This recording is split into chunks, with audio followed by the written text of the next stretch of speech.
Entende-se por pedofilia perversão, que leva o indivíduo adulto a se sentir sexualmente atraído por crianças. Mas afinal, pedofilia é crime ou doença? Então, existe um equívoco das pessoas que não têm um conhecimento técnico quando falam isso. Na verdade, pedofilia é a doença, é a compulsão da pessoa que tem atração por criança. Então, o crime que a gente tem quando alguém comete um abuso contra a criança, geralmente é o de estupro de vulnerável, que é o artigo 217 do Código Penal. Ou aquele do 241 do ECA, que é divulgar fotos, vídeos com cenas de criança praticando atos sexuais. Então, na verdade, a pedofilia é a doença. Os crimes são de estupro e de exposição de imagem de criança e adolescente. Mas pedofilia é o nome da doença. É que a gente, no popular, começou a chamar todo abusador de criança de pedófilo. Mas o termo correto é abusador. A pedofilia é uma triste realidade, não só no Brasil, mas no mundo inteiro. A maioria dos casos não é denunciado, por muitas vezes medo, opressão e ameaças do abusador. Uma criança não consegue assimilar por completo a situação. Então é importante que a família esteja atenta ao que cerca a criança. Então, eu trabalho na delegacia de Itaipava e fico investigando os crimes sexuais. E assim, 80% dos casos, se não 90% dos casos de violência sexual são contra crianças e adolescentes. A maioria, inclusive, a maior parte deles, acho que todos eles, com certeza, todos eles, envolve a violência no núcleo familiar. É pai, é um tio, é um irmão, um padrasto, um avô. Então, sempre que há um caso de abuso sexual, é uma situação extremamente delicada, tá? É delicada para a família. Existem várias dinâmicas envolvidas nessa denúncia. Muitas vezes as pessoas deixam de denunciar. Por quê? Porque, geralmente, esses abusos, para ocorrerem com uma criança, é por uma pessoa que é conhecida dessa criança. Uma pessoa que tem acesso a essa criança, a criança tem confiança nela. Então 90% dos abusos ocorrem dentro de casa. Sempre dizemos que pedofilia é crime, que não podemos deixar essa tamanha covardia acontecer.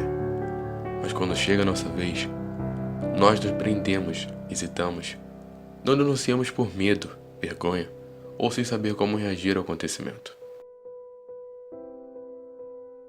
Nem mesmo nossa própria família nós somos capazes de proteger. Somos tão inseguros que deixamos o abuso acontecer, ignoramos o caso e, novamente por medo, não denunciamos ou não alertamos. Nossa insegurança, nosso medo é tão forte que nem mesmo nosso próprio irmão nós somos capazes de ajudar.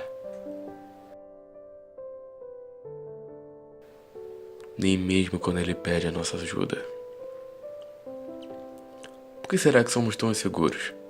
Por que nós não abrimos a nossa boca, não reagimos? Por que nós queremos nos tornar cúmplices ao invés de denunciar? Qualquer um pode denunciar. É o que eu estou falando do Disque 100. Disque 100 geralmente é o quê? Algum vizinho, algum parente que visualizou aquela situação, ele pega e liga, é anônimo. Essa denúncia vai chegar ao Conselho Tutelar, vai chegar ao meu e-mail e vai ser investigada. É evidente que a gente tem um problema no Disque 100 que muita gente faz, infelizmente, não entende a importância disso e faz denúncia falsa. Essa denúncia falsa, com intenção de prejudicar alguém, ele não vai estar prejudicando aquela pessoa. Ele vai estar prejudicando aquela criança que realmente sofreu um abuso. Porque a gente perde tempo investigando o que não aconteceu, enquanto a gente podia estar tratando de quem realmente foi vítima de um abuso. Então, as investigações são feitas da seguinte maneira. Quando a vítima denuncia direto no Ministério Público, o Ministério Público faz a requisição de instauração de inquérito e encaminha para a delegacia.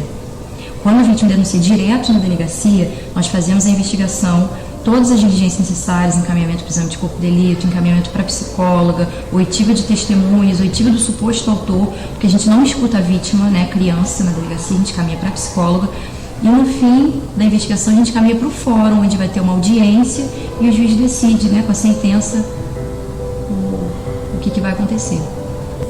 Quando uma criança é vítima de abuso, ela pode ter várias consequências, né? Pode ser que ela venha a se tornar um abusador, mas não é uma causa direta, né? O que essa criança vítima de abuso precisa é de cuidados, de proteção, de perceber que os tipos de afetos podem ser diferentes, né? Porque o abuso sexual também é, infelizmente, uma forma negativa de afeto. Então, aquela criança, se foi abusada muito precocemente, ela pode entender que aquele é a forma de afeto que ela aprendeu e reproduzir. Então, realmente precisa romper esse ciclo da violência. Então, quando uma criança conta que ela foi abusada, é importante que você escute essa criança e acredite nessa criança. Você dê importância àquilo que ela está contando para você, que você acolha, que você resguarde a privacidade, que você não fique contando isso para outras pessoas, expondo, inquirindo, fazendo uma série de perguntas sobre como aconteceu e o que aconteceu. É importante que ela sinta segurança, porque é difícil você chegar e contar um abuso para alguém, né? Porque isso gera vergonha, em alguns momentos pode gerar culpa, é muito constrangedor. E dependendo da criança, ela não tem maturidade para entender o que aconteceu, ela pode... muitas vezes é uma relação de afeto, é uma relação com alguém que você confia, que é próximo, que é da sua convivência. Então é importante que, para quem a criança tenha coragem de falar, consiga ouvir, acolher e orientar. E é fundamental que busque tanto os meios legais quanto profissionais para cuidar dessa criança. Então, o encaminhamento para o Conselho Tutelar, que é o órgão que é competente e responsável por dar os procedimentos de investigação, de denúncia em delegacia, de atendimento em escuta especializada. Então, tem todo um amparo legal que é necessário para cuidar dessa criança, para tirá-la da situação de risco, e também o auxílio profissional, para que minimize os danos psíquicos que isso venha a causar. Em alguns momentos, pode ter lesão física, dependendo do tipo de abuso que ela sofreu, se é necessário um atendimento médico. Então, é importante olhar para essa criança e para a família dessa criança com um olhar abrangente e cauteloso. Quem é vítima de abuso, cada um tem uma experiência muito singular, né? E como mais frequente é ser com pessoa que você confia, você fica muito inseguro. Isso é um trauma que marca a tua vida, né? É uma memória que as pessoas carregam, que mesmo depois de adultas elas continuam recordando daquilo com uma certa dor. Isso pode desencadear sintomas depressivos, aumenta o risco de ideação suicida, sintomas psicossomáticos, que são aqueles sintomas físicos, né? Interferem no sono. Tem uma série de complicações que são resultados de um trauma, de uma violência sexual. Essa situação interfere na nossa vida pessoal. É muito importante pensar que, assim, o primeiro passo de você ver o sofrimento das crianças, de não ser indiferente, de perceber que a gente precisa estar atento às crianças de um modo geral, né, e garantir a essas crianças uma proteção, que elas sejam seguras, que elas sejam crianças, que elas possam brincar e que não estejam sujeitas a essa violência. Hoje, o modo mais fácil de denunciar, que foi um avanço enorme trazido pela Secretaria de Direitos Humanos, é o Disque 100. Porque o Disque 100, você liga qualquer telefone, 100, não é cobrado e é anônimo.